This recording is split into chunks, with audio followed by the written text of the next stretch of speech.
Hablar de la ley y de la gracia dentro de la Biblia es hablar de dos temas que están íntimamente relacionados. De hecho, en la gran mayoría de religiones cristianas se estudian ambos temas. Sin embargo, la connotación que muchas de ellas se les da no es la connotación bíblica. Hay una tendencia en los últimos años a poder hacer una separación entre la ley y la gracia. Se cree en algunos círculos que tanto la ley como la gracia son incompatibles y no tienen razón de coexistir juntas. Sin embargo, cuando uno va a la Biblia y comienza a estudiarla, uno se da cuenta de que la ley y la gracia coexisten desde antes de la fundación del mundo. En esta semana, queridos amigos, seguiremos estudiando la lección titulada La verdad presente en Deuteronomio. Y para esta ocasión analizaremos la lección número 7, que justamente titula La ley y la gracia. El versículo de memoria se encuentra en Gálatas 2:21 y dice así: No desecho la gracia de Dios, pues si por la ley fuese la justicia, entonces por demás murió Cristo. Este texto bíblico es increíble. El apóstol Pablo escribe una carta a la iglesia en Galacia que estaba pasando por un problema muy complejo, y ese problema creo que también está pasando en muchos lugares hoy en día. No desecho la gracia de Dios. Pablo quería zanjar muy claramente que él en ningún momento estaba dejando al lado la gracia de Dios.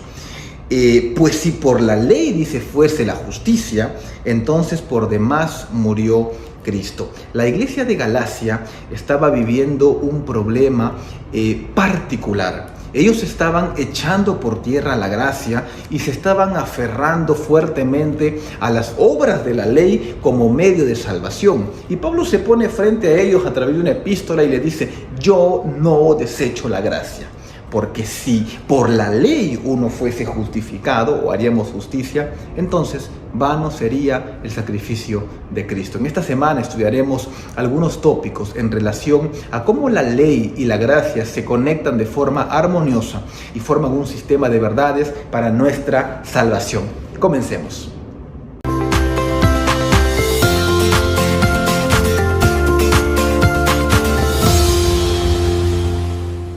El primer punto de esta semana tiene que ver con el aspecto de la ley del cielo.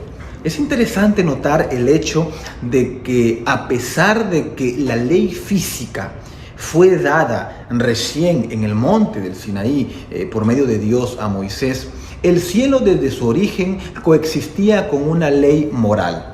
Y cuando uno, por ejemplo, va al mundo natural en el que vivimos, uno se da cuenta de que las olas del mar, el proceso de condensación del agua, el nacimiento de una flor, la fecundación de un ser vivo, todo esto cumple leyes. Sin embargo, las leyes que cumplen estos episodios mencionados son leyes naturales. No necesitan, en este caso, de una ley moral. Sin embargo, cuando uno sale del mundo animal y del mundo vegetal e ingresa al mundo humano, uno se da cuenta que de forma necesaria todos los seres humanos necesitan coexistir con una ley moral. La ley moral es lo que permite al ser humano, lo que nos permite poder vislumbrar con claridad un futuro. La ley moral nos permite definir qué está bien y qué no está mal. De hecho, lo contrario a la ley es vivir en anarquía. Y es interesante porque aún las personas que creen vivir sin ley o vivir en anarquía respetan ciertas leyes. Es decir, todo el mundo entero, con todos sus habitantes, están sujetos a leyes físicas, pero sobre todo están sujetos a leyes morales. Si yo en esta mañana le hiciera una pregunta a una persona que dice: pastor, yo no creo en la ley moral de los 10 mandamientos, entonces yo le haría la pregunta: ¿usted cree que matar está bien? ¿Usted cree que robar está bien? ¿Usted cree que adulterar está bien? ¿Usted cree que estafar está bien? Y posiblemente usted diría: no, obviamente que no está bien. Entonces, el hecho de creer que eso no está bien significa que usted vive de alguna forma bajo una ley moral. Y qué increíble, porque el cielo, que es el punto número 1, mostraba que había una ley moral que necesitaba comprenderse, pero no solo comprenderse, sino aplicarse de forma clara. Lo increíble es que esta ley moral se extendió a los primeros libros de la Biblia, y cuando uno va a la historia del libro de Deuteronomio, el pueblo de Israel siguió participando y siguió viviendo bajo esta ley. Dios a Moisés le dio las tablas de piedra que contenían los 10 mandamientos, que era una lista de leyes morales, como vimos la semana pasada. Y estas leyes, el pueblo de Israel tenía que abrazarlas y practicarlas para que, como dice el texto, tuvieran vida y la tuvieran en abundancia. Quiero leer una cita que grafica de forma increíble el asunto de la ley. Se encuentra en un libro del Espíritu y Profecía y dice lo siguiente: la voluntad de Dios se expresa en los preceptos de su sagrada ley. Qué increíble que la voluntad de nuestro Dios no se expresa en el sentir, se expresa en los preceptos de su sagrada ley. Y los principios de esa ley son los principios del cielo. Para los ángeles del cielo no existe un conocimiento superior que el conocer la voluntad de Dios, y el hacer esa voluntad es el servicio más elevado que pueden ocupar sus facultades. Todo el amor, el deseo, la voluntad y la gracia de Dios se expresa ¿en dónde? Se expresa en la ley. El punto número 2 tiene que ver con la ley básicamente en el Deuteronomio.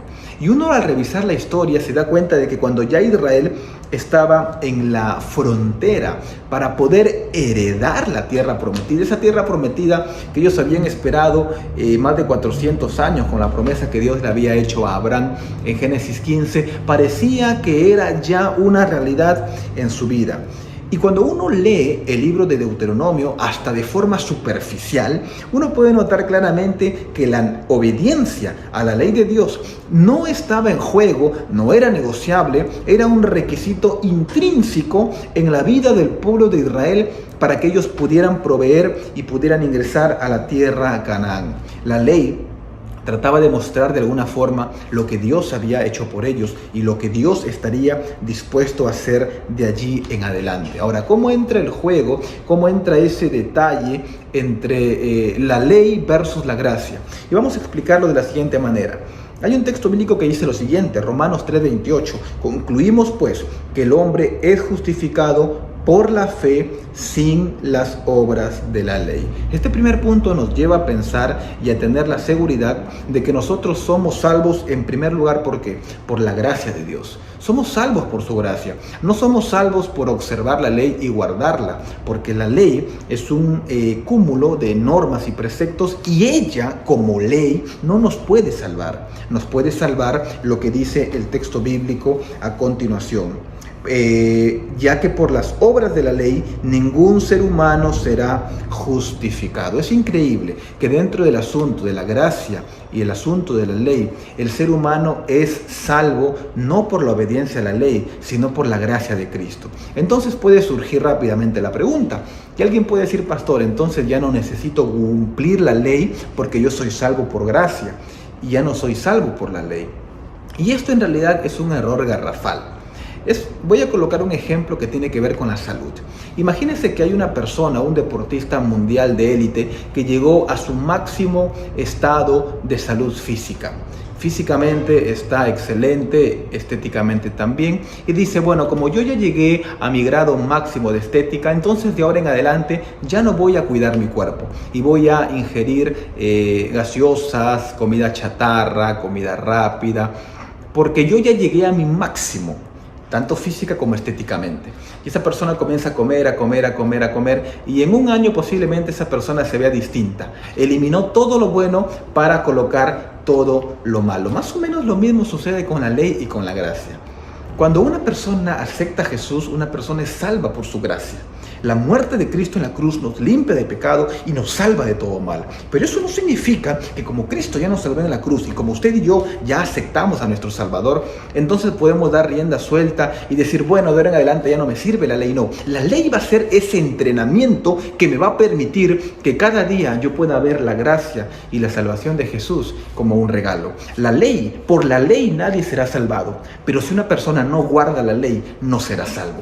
El punto número 3 de esta lección tiene que ver con el lugar en donde se encontraba el pueblo de Israel. Israel se encontraba en Egipto. Y es interesante porque en algunos círculos cristianos hay una idea muy fuerte. Y esta idea menciona que Dios es un Dios severo, perverso en el Antiguo Testamento, pero es un Dios de amor en el Nuevo Testamento. Y esta idea trata de mostrar inválidamente que en el Antiguo Testamento una persona era salvo por la ley y en el Nuevo Testamento era salvo por la gracia. Esa idea no es compatible y no es congruente con todo el sistema armonioso de verdades que es la Biblia. Lo que nosotros sí podemos decir, porque la Biblia sí lo menciona, es que sencillamente la gracia y la ley de Dios se interrelacionan para que el hombre, para que usted y yo podamos ser salvos. El cuarto punto de la lección de la escuela sabática esta semana tiene que ver con que Israel no era salvo por sus méritos. No eran salvos por su justicia. Eran salvos por el hecho de que Dios los había visto a ellos como su especial tesoro, como la niña de sus ojos. Hay una cita que dice aquí, ¿qué es la justificación hablando de la salvación? Es la obra de Dios que abate en el polvo la gloria del hombre y hace por el hombre lo que éste no puede hacer por sí mismo. ¿Qué es la salvación? La salvación o la justificación es el acto de amor de Dios que capacita al hombre y le da ese regalo que el hombre nunca podría obtener por sí mismo. Cuando los hombres ven su propio vacío, dice la cita, están preparados para ser revestidos con la justicia de Cristo. Es increíble porque el ser humano no es salvo por lo que hace, no es salvo por lo que da, no es salvo por lo que tiene. Usted y yo somos salvos porque Cristo nos miró en la cruz y porque Él extendió esa gracia para todo el mundo. Pero esa gracia usted y yo tenemos que aceptarla y tenemos que aferrarnos a ella y tenemos que darle al Señor para que cuando Él pueda ver nuestras vidas, diga, Daniel Solano es un pecador, pero Él aceptó mi gracia. Para que Juan, para que María, para que Jesús, para que Carlos puedan ser salvos por la gracia de Dios, no por sus méritos. Por eso el cuarto punto es no por tu justicia. Y la última parte de esta cita termina diciendo que cuando los hombres vean su propio vacío, en ese momento estarán preparados para ser revestidos por la justicia de Cristo. Cuando dejo de mirar más mi propia vida y cuando dejo de mirar más lo que he hecho de forma personal, entonces miraré más a Cristo. Pero cuando comienzo a hablar más de mí y a mirar más lo bueno que yo tengo, en ese momento no veré a Cristo, sino veré a quien realmente soy. Y como el profeta dice que nuestra justicia son trapos de inmundicia, realmente no podremos estar más cerca a Cristo.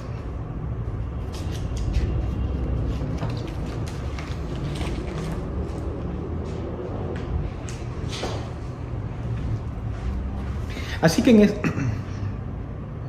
que en esta ocasión, yo te invito a que tú puedas entregar tu vida al Señor Jesús. Que tú puedas decirle, Señor Jesús, yo acepto el sacrificio que tú hiciste en la cruz por mí. Pero ese sacrificio cada día va a ser pavimentado y cada día va a ser cimentado por la observancia a tu ley.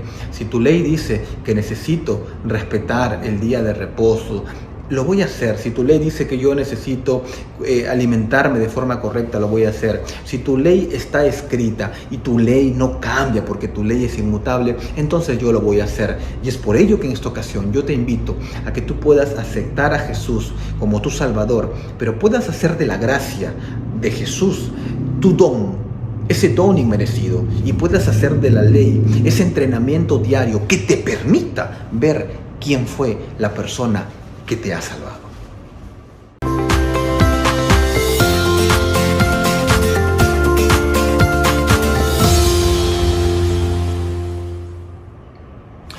Bien amigos queridos, hemos llegado a la última parte del bosquejo de la lección de la escuela sabática esta semana. Me despido sin antes mencionar que puedas compartir este video para que pueda llegar a más personas y pueda llegar y pueda ser de bendición para todos los que lo vean. No te olvides, cada sábado necesitamos estar en nuestras escuelas sabáticas, en las unidades de acción, ya sea presencial o físicamente. Cada día recuerda estudiar tu Biblia y tu lección de escuela sabática. Un gran abrazo, se despide tu amigo el pastor Daniel Solano y nos vemos la próxima semana. Chao, chao.